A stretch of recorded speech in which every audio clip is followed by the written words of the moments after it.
Não há? Ok. Então não há culto infantil, as crianças podem ficar.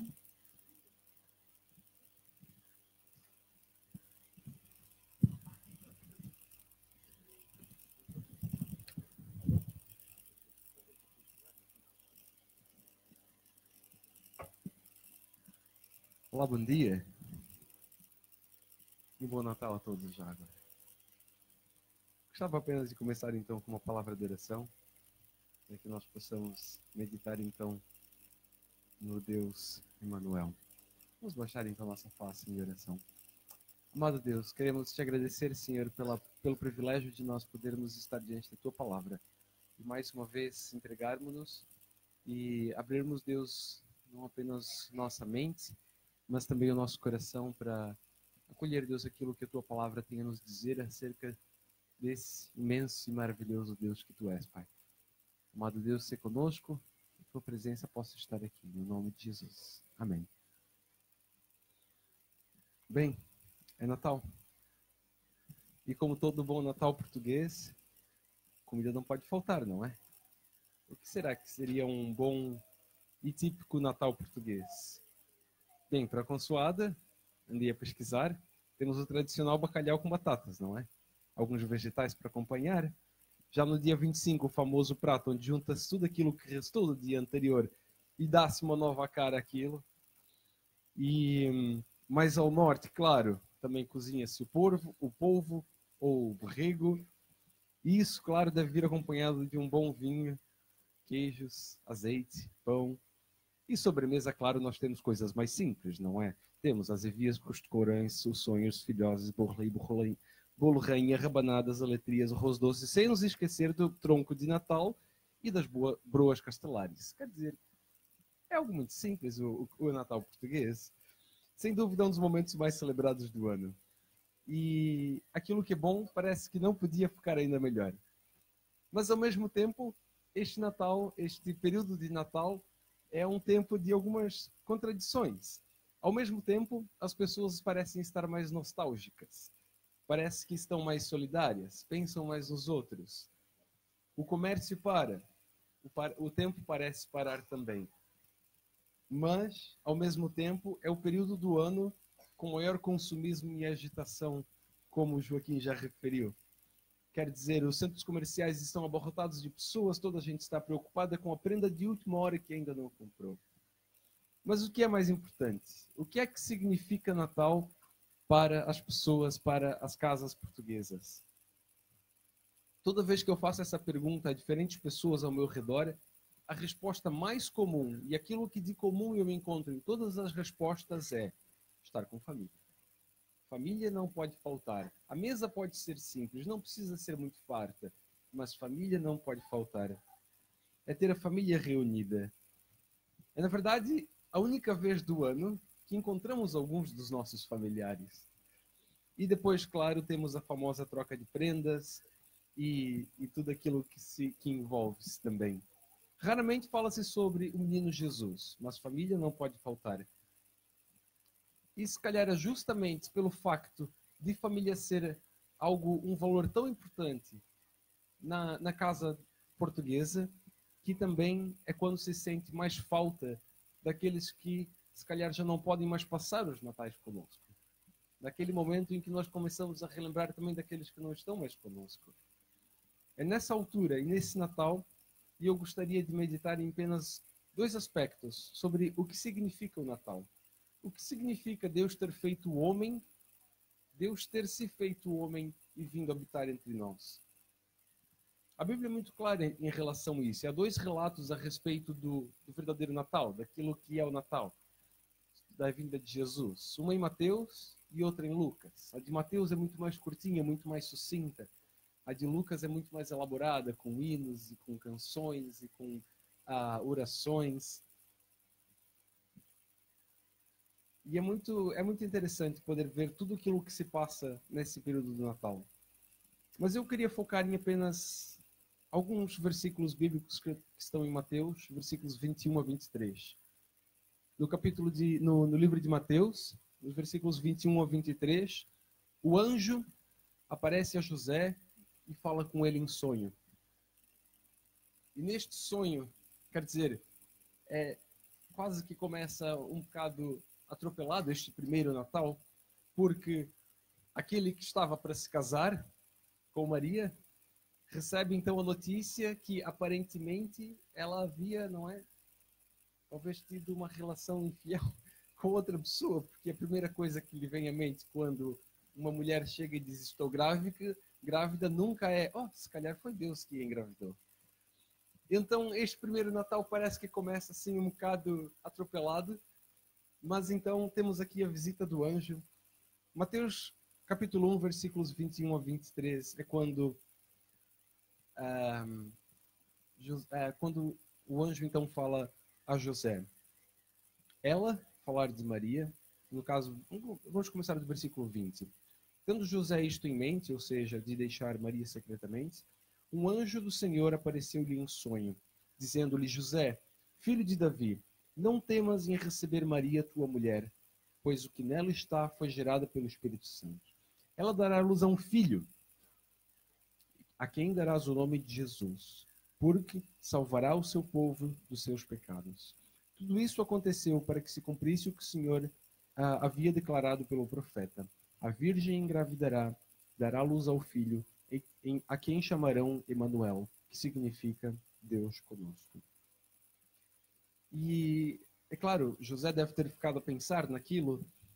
E o que significa na prática Deus conosco? O que significa e que diferença isso faz nas nossas vidas? E para responder essa pergunta, há dois aspectos que eu gostava de abordar. Quer dizer, há muitos aspectos a respeito de Deus conosco, de Emanuel. Mas há dois aspectos que eu gostava de falar. O primeiro deles era sobre a identificação e o segundo deles era a redenção. Deus conosco significa que Deus identifica-se conosco em todos os aspectos. E isso é muito, muito claro e muito vívido na nossa, para mim, pelo menos, isso é um aspecto muito lindo, muito que me traz muito conforto, porque a identificação, o conceito de identificação é algo muito mais profundo do que apenas teres um amigo a bater a mão nas tuas costas a dizer eu percebo aquilo que estás a passar. A identificação, ela passa muito mais por alguém já ter passado pela mesma situação do que tu, ter sentido os mesmos sentimentos, percebido quais são as angústias que estão por trás, ou as alegrias, aquilo que se passa pela tua mente. Alguém só pode identificar-se consigo ou contigo quando, de alguma forma, já passou pelo mesmo sentimento. Como, por exemplo, sei lá, quem bebe café, por exemplo, sabe muito bem o sentimento que está em beber o primeiro café da manhã, ou a dor de cabeça que se passa quando não se toma o café logo de manhã cedo. Mas alguém que não bebe café, não faz sentido isso para aquela pessoa. Mas é muito mais do que isso. De que forma de que Jesus ele realmente identificou-se conosco? No início, eu dei uma apresentação do que seria talvez um Natal ideal. Quase utópico. A verdade é que nem sempre o Natal acontece assim, com toda a família reunida, com toda a mesa farta. Nem sempre nós temos aquele ambiente tão nostálgico como nós gostávamos. E a verdade é que Jesus ele começa a identificar-se conosco já logo quando nasce. Assim como eu referi, o primeiro Natal começa de forma um bocado atropelada. E não apenas com o anjo revelando-se através de um sonho a José, mas logo depois do nascimento, que nem sequer foi numa casa de parto normal, foi em um estábulo, e depois logo dali aparecem pastores completamente desconhecidos, e então eles ficam a pensar quem são essas pessoas estranhas. E logo depois disso, José recebe um outro sonho, e os primeiros, provavelmente, 2 natais do próprio Jesus foi como um refugiado no Egito. Portanto, o próprio Jesus e a sua família tiveram uma experiência da solidão, talvez de passar o Natal longe da sua própria família, porque estavam no Egito, porque Herodes queria matar o menino Jesus. E é verdade, então, que nem sempre o tempo para. Porque a verdade é que a vida, mesmo no tempo do Natal, continua a acontecer. Tudo acontece. E muitas vezes temos conflitos, ou estamos a sentir falta de alguém que não está cá, ou estamos longe da família, seja porque estamos a emigrar de outro país ou para outro país, ou porque estamos a trabalhar e não conseguimos voltar à terrinha, ou porque estamos a estudar em outra cidade. Talvez nessa altura é quando tudo para, que nós conseguimos então pensar naquilo que fizemos durante o ano, e se calhar vem os sentimentos de culpa porque fiz aquilo que não deveria. E então todas essas coisas também vêm à nossa mente. E eu gostava de, neste Natal, começar a pensar um pouco, não apenas de forma utópica, mas de forma muito real, de que o Natal nem sempre é aquilo que nós gostávamos que fosse. Mas em todas essas coisas nós vemos Jesus também a identificar-se conosco. Porque Jesus também passou pela perda de um familiar. Porque Jesus e de um amigo. Jesus também esteve longe da própria família. E ao pensar em estar longe da família, eu deparei-me com um poema de Fernando Pessoa que relata um bocado desses sentimentos de estar longe da família. E Fernando Pessoa diz assim: Natal. Na província neva. Nos lajes aconchegados, um sentimento conserva os sentimentos passados. Coração oposto ao mundo, como a família verdade. O meu pensamento é profundo, estou só e sonho de saudade. E como é branca de graça a paisagem que não sei. De graça do lar que nunca terei.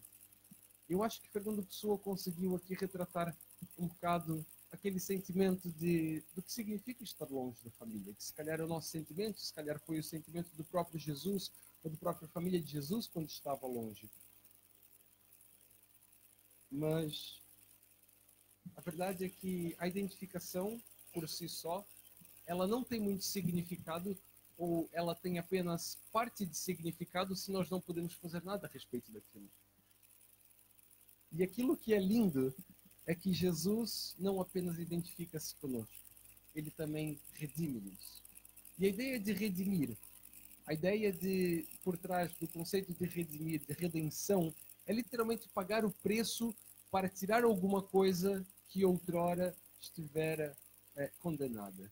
Que se nós não pagarmos o preço, que se nós não irmos lá e resgatar aquela pessoa ou aquela coisa daquela situação, não há mais salvação.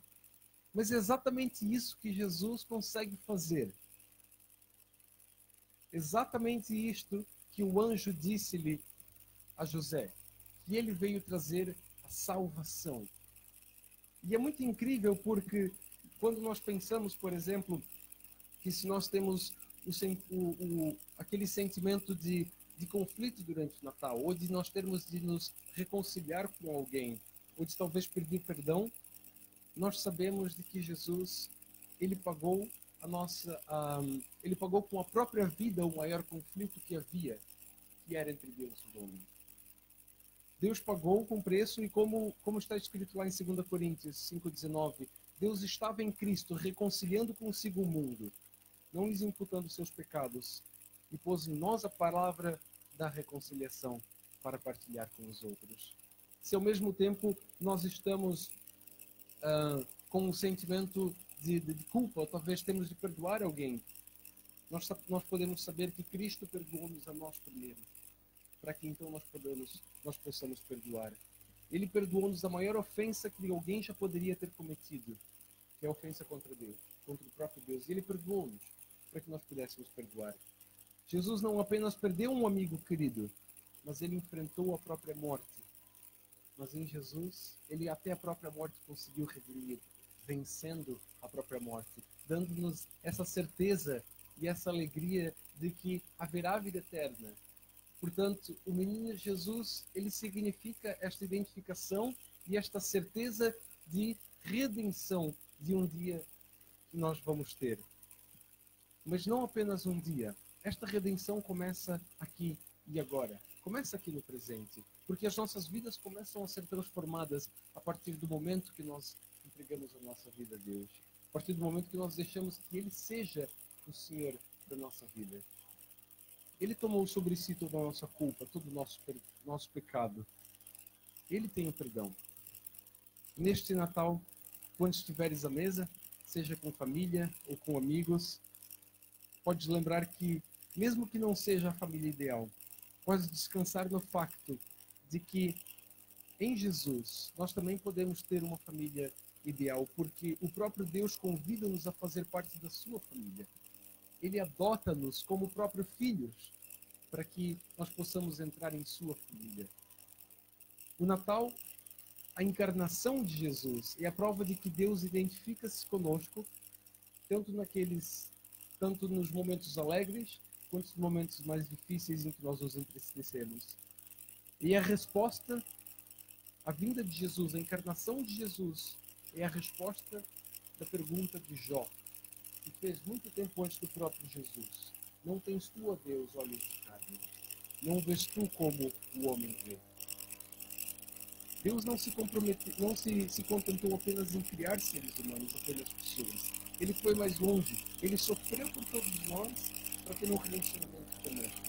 Por amor, ele veio em nossa realidade e escreveu a si próprio na história da humanidade. E escreveu a si próprio na nossa história. É como diz o Filipenses, ele deixou toda a sua glória. Embora seja Deus, não consideramos o fato de ser igual a Deus não conseguiria responsabilidade. Ele se transou-se a si mesmo, viu ser certo, tornando-se semelhante aos homens, e sendo encontrado como mesmo, e Deus que si mesmo, e foi obediente à sua morte em nosso sentido. Sim, por Cristo nós temos em Cristo nós temos uma dúvida identificação e a redenção de Deus, como cristãos. Isso Natal na flor para saber que o Natal não é apenas a esperança de um futuro, mas a realidade de um presente transformado, a realidade de um presente redimido. A maior prenda de todos, Ele nos deu, que foi o seu próprio Filho, por amor de nós. Jesus, vindo ao mundo, Ele respondeu ao anseio de toda uma pessoa, garantindo que nós um dia podemos ter garantido que ele jamais vai ser conversado. Não basta saber, não basta ter apenas um conceito intelectual daquilo que Jesus fez por nós. Nós devemos nos entregar completamente a Deus, confiar nele. Não basta saber que uma coisa funciona se nós não colocamos essa coisa em prática. É de graça. Cristo veio por nós para identificar-se conosco, para redimir-nos de toda a situação que nós estamos a passar. Vamos orar. Senhor Deus, te agradecemos, ó Pai, por esta maravilhosa graça. Te agradecemos, ó Deus, porque não há outro Deus, não há nenhuma circunstância, não há nenhuma outra pessoa que pode fazer aquilo que tu fazes por nós, ó Deus. Muito obrigado, Deus, pela plena e perfeita identificação conosco. Muito obrigado, Deus, pela plena e perfeita redenção também de toda a nossa situação, Senhor Deus. Confessamos, Pai, que nós jamais conseguiríamos ser como Tu és, mas queremos entregar-nos a nós, a Ti, confiando em Ti, sabendo de que Tu tens perdão, sabendo que Tu tens a redenção de todas as coisas, Pai.